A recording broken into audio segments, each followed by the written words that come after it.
More top stories before you go this morning. 3 people are recovering after suffering gunshot wounds over the weekend. It happened at Levi Carter Park early Sunday morning. Police say a 19-year-old woman was found on the scene and 2 20-year-old men walked into a different hospital with gunshot wounds.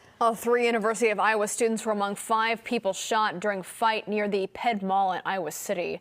At last check, 1 person is in critical condition. 4 others are stable. Broken mirrors, clogged toilets, and broken fixtures are becoming a common occurrence at many Bellevue city parks. Officials say it'll cost about $10,000 to fix the restrooms. The new Omaha Central Library is officially open, and a new children's book is helping young visitors find their way around.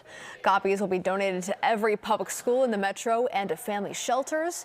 You can also check out the book at the new library. Happening today, a local nonprofit is marking a major milestone. Hillside Fund is holding a ribbon cutting as it becomes the city's first curbside compost club. For now, the service will only be available in districts 1 and 3. And happening today, Heartland Bike Share is hosting a news conference on transportation access in the metro. Mayor John Ewing and CEO Benny Foltz are expected to speak. It starts at 3 o'clock.